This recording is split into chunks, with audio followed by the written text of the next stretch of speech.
And as I was calculating thereafter, in Abdullah's time, not far off, really, it's still about 15 billion every year. And that is about a certain percentage of the GDP. And this continues with impunity. And even after 8 March 2008, and mind you, if we have managed this country well, and we are one of the nations that is privileged, blessed, with one of the highest resource per capita in the world, and we are struggling to send our best brain overseas.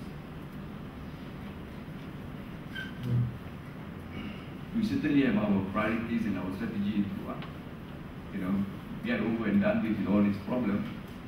There's got to be political, but since we are addressing the issue of scholarship here, we will address it, as it is required.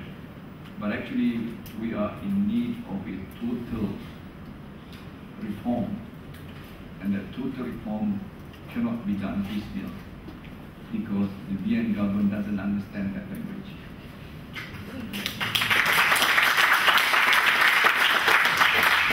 That I will just quickly end up by saying, well, I personally feel that this country is blessed with all the resources, and the greatest asset is certainly the human resource. I don't see how we're going to be again propelling to be a great nation when this is exactly how we manage our human resources. It's such a shame. It is extremely appalling and distressing, to see our children being subjected to this bad governance, bad leadership making, bad decisions. And I must quickly conclude by saying that we dream to envision and to see our future Nobel laureate winners. But if this is the way we manage our human resource, it's going to be very much delayed fellow nations. Therefore, our best brains must be given all the best opportunities. And by the best, I don't mean necessarily medicine.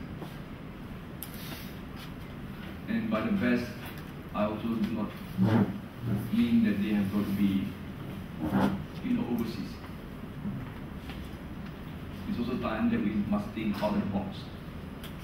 Once upon a time, when Margaret Thatcher came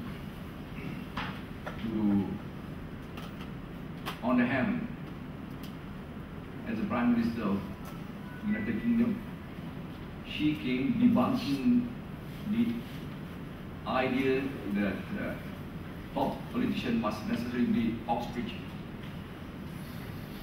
I'm not against Oxbridge. Although I'm from Imperial College and the top 5 universities in the world. But it was then that they realized that all the top corporate, top entrepreneur, top brain in finance, they're not necessarily Oxbridge anyway. So I sometimes feel that we must not be so uptight with sending our children overseas. And although I for one have long lost this passion to send my children overseas.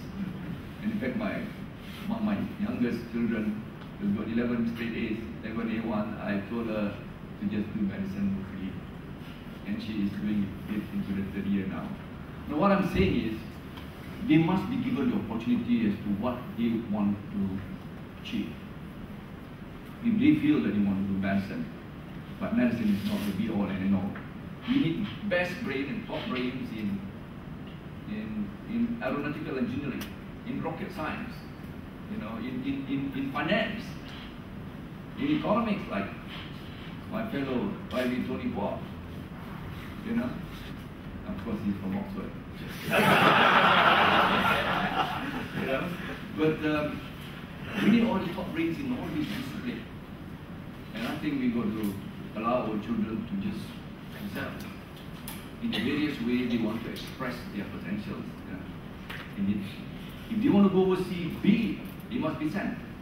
So that we really get the opportunity to do so.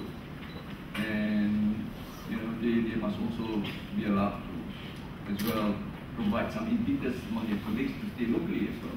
So I think what is important is going back to meritocracy, where best brain must be allowed to be given the privilege to pursue their studies in the disciplines they choose. So I think with that, we are nowhere near that at all. For that, I really wish that we all should, put our mind and our heart together to again see that this country be given the best chance for a good governance by good leaders. Thank you very much.